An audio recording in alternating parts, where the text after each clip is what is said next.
You are following the plan. You have the emergency fund. You are contributing to your future. You are making responsible choices. Yet, a quiet, relentless voice insists you are losing a race you never agreed to run. This feeling of being behind, even when the metrics suggest you're on track, is not a financial miscalculation. It is a psychological reality. This sensation persists because personal finance is often presented as a pure numbers game, but your experience of it is deeply emotional and comparative. You are not just measuring your account balance. You are measuring your life's progress against an invisible, shifting standard. This standard is not your own. It is a composite, a haunting of curated highlights from social media, the unspoken expectations of family, and the overarching cultural script that equates financial milestones with personal worth. You are diligently following your own map, while constantly glancing at someone else's destination, wondering why you aren't there yet. The engine of this feeling is a cognitive distortion known as reference anxiety. Your mind does not compare your internal reality, with all its doubts, sacrifices, and private struggles, to an average. It compares your behind the scenes to everyone else's highlight reel. You see the purchased home, but not the inherited down payment. You see the luxury purchase, but not the paralyzing debt. Your brain accepts these outcomes as the default baseline, making your own prudent, incremental progress feel like a deficit. The playing field is an illusion, but the feeling of losing is profoundly real. Furthermore, the goal of financial security is a horizon line. It moves as you approach it. The number that once represented enough loses its power once it is attained, replaced by a new, higher threshold for what feels safe. This is because you're not chasing a number. You are chasing a feeling of permanent safety, which is an emotional state money cannot permanently buy.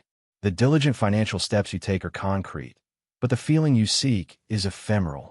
So you run faster, save more, and optimize further, only to find the finish line has receded once again. The feeling of being behind is the exhaustion from this perpetual chase. If these hidden patterns feel familiar, consider subscribing to SciMoneyX. We explore the unconscious stories that govern your relationship with money. This experience is also rooted in identity.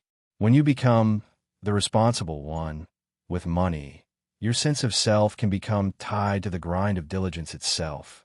The identity is built on discipline and restraint, which are inherently focused on what you are denying or deferring. This can create a psychological association between financial responsibility and a state of lack. You feel behind because your financial identity is constructed around the pursuit of security, not the experience of it. To feel caught up would mean dismantling the very identity of the diligent striver, which can be subconsciously terrifying. It's safer to keep chasing. There is also the weight of the unsaid should. You should be further along. You should have more by now. This shame-based narrative transforms a simple timeline into a moral judgment. Falling behind schedule feels like a personal failing, a violation of a duty you owe to some unnamed authority. The meticulous financial work you do then becomes a form of penance, never quite absolving the guilt of not being where you believe you ought to be.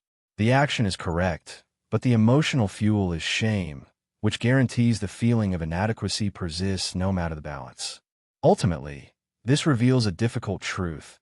The feeling of being behind is often the distance between your lived reality and a story you've internalized about a life you're supposed to be living.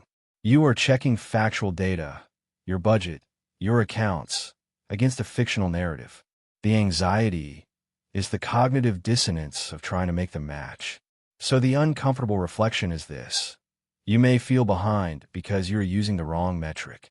You are measuring your complex, human journey against a simplistic, linear fantasy. The diligent financial steps you take are real, but the race you feel you're losing exists only in your mind. That persistent feeling is not a signal to run faster. It is an invitation to ask a more haunting question. Who, exactly, wrote the schedule you're so desperately trying to meet? And what might you be missing about your own life while your eyes are fixed on an imaginary finish line?